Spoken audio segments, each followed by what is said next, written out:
Hi everybody, it's Net from the Art of Intuition, and today we're going to talk about how our perception changes on telepathy, and I can't remember the other one I was going to do, astrology, there it is.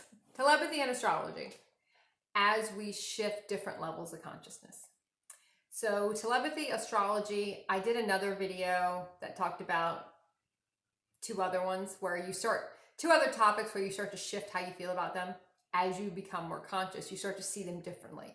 You get a different remembrance of them. You're in a different frequency. In one frequency, this is true about these things, and in a different frequency, this is true about these things.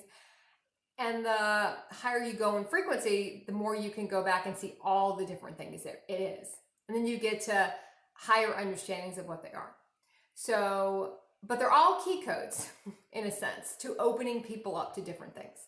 If you start getting into telepathy, when you start getting into, I'll name them off, much as I can remember them, ghosts, telepathy, past lives, astrology, dreams, all these things are expanding your consciousness.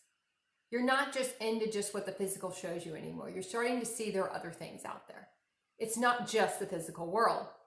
So you are opening up to more conscious things. You're starting to see things differently. With telepathy, when you first start opening up, telepathy itself is a human word. You know, it's reading somebody's mind, right? You're reading somebody's mind. The more conscious you become, you understand you're reading the energetic field because it's crossing your field. And the more expansive your field gets, the more you're able to read the field. You're not so much reading the mind because there's really nothing in the human mind to read. There's nothing really there. The human mind is not meant for decision making. People use it for that. The human depends on it to logic things out, but consciousness is not logical. So you start to see what you're actually able to do, because the more expansive you get, the more you're able to hone in on the energy fields. And when energy fields are merging, what's going on with the person. That's why you can read a field, but what the person's saying is completely not making sense. It doesn't line up to what you're feeling from the person. So a lot of us will do this unconsciously. It's what they'll call, it's more energetic communication, where someone's talking, but you realize their energy doesn't match up with what they're saying. It's not very authentic. They might not even realize they don't feel that way, but subconsciously you pick up on something's not just right there. It doesn't make sense. Sometimes your human mind, the brain will try to override that and kind of push you into it anyway. You push yourself into it. But you usually can know when it doesn't exactly feel right because you're reading the field. You're just not reading the field consciously. You're letting it be a more unconscious thing where you're picking up on stuff, but you're not really knowing what you're doing. So the more conscious you become, the more you're able to, I don't like read minds. I even used to say that sometimes, and I don't really like it. It sounds kind of intrusive. And people get a little, they feel some kind of way about it when you talk about reading someone's mind. And that's not so much what you're doing. You're just reading the field. That's it. But your interpretation of their field might not be their conscious interpretation of their field. That's why when people say, oh, well, tell me what you think then about something, or what do you think about me? Read my mind. It doesn't quite work that way, because what you're picking up on might not be something they're conscious of, but you can see through all the other stuff that's in the way. The more conscious you become, in the beginning you might not be able to, but you're going to start to shift how you feel about telepathy. It's just energetic communication. That's why sometimes I'll feel like I'm supposed to hear from a person, and I keep feeling it. It kind of pings me, I had a dream teacher years ago that would call it picking up lost messages. And it's kind of an interesting way to look at it. I think Robert Moss was the person that used to write that phrase, picking up on your lost messages. But they're really not lost anymore. The more conscious you become, you pick up on them. But physically, I'll go to my phone and go, it's weird, I haven't heard from that person, because I keep feeling it's coming. One, I'm feeling a different frequency where it is coming at some point. I'm starting to feel it. Kind of like when you get dreams of something, precognitive dreams, where you're going to shift on how you feel about dreams. They're precognitive. They're not quite there yet. It's not, the frequency's not in your physical yet. It hasn't happened yet, but you know it's coming. It's kind of the same kind of thing. You kind of know it's coming, but because it's in your energy. It's there, it's just not kind of here yet.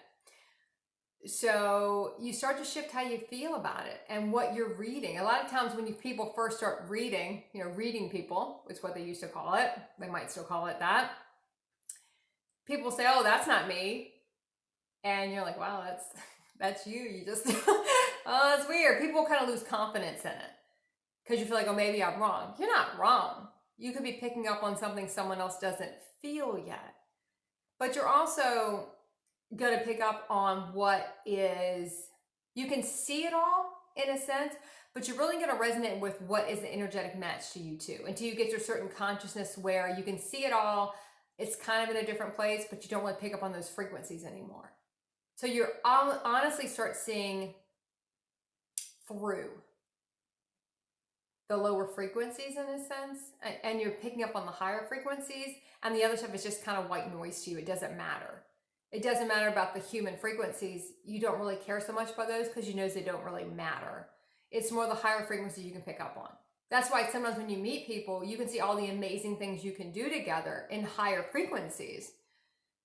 But what you have in front of you is someone operating on their human frequencies consciously. And all the other stuff is not something they're living from. So in a way, you can see different things that might not be able to come to fruition because of where somebody is in their energetics in that moment. So telepathy changes. I don't even really like the word, but it's just the human word people go with. I want to talk about astrology really quick, so I'm going to just give it a very quick talk. I'm going to link, I don't know if I'll link it, but there's a longer, I'll try to remember to link it. There's a longer video on YouTube about this if people really want to go into it more on my YouTube channel and also on the Twitch channel. So if people want to go into it more, they can go into it more. With astrology, it's not outside of you. It's like everything else you deal with when you start raising your consciousness, things feel outside of you because you haven't expanded your consciousness yet to embody them. Astrology is no different. Astrology affects people depending on the different frequencies they are. That's why you can't take one thing people say about astrology and say, oh yeah, that's going to happen to everybody. It's not going to happen to everybody. It depends on which timeline you're in. I had a human timeline where astrology was going to affect me a different way. Different planets go through your charts. It's still going to have an energetic effect on what's going on outside of you, but it's inside out, not outside in. But the timeline you're going to experience that astrological event for you will be different depending on your current frequency. That's why it's hard to listen to stuff and it's like, oh, it affects everybody the same way. It doesn't affect everyone the same way. No one's in the same space.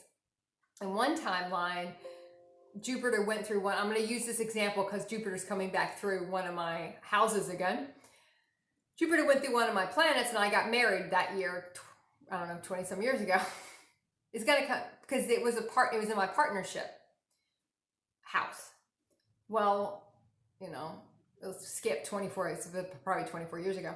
24 years later, Jupiter's gone through another time and now it's coming back through again. But because I'm at a different frequency, the effects will be different because I'm in a different timeline. I'm in a different frequency. I'm in a different dimension, in a different timeline. Will I still see some effects from that planet going through? Yes. But all those planets are inside of us and we start to understand it's not looking at anything outside. But it's all not going to be the same. It's going to affect everyone a little different, but my effects of those planets being in, even though I've kind of felt that coming in, that stuff coming in again, it will be partnerships on a different frequency. So just look at how you look at astrology. Look at if you have any fear around astrology. If you haven't really fear around any of these concepts, you have to kind of dissolve the fear around them to really be able to see different perceptions of them and different impressions of them. So, okay, I'm going to leave that here.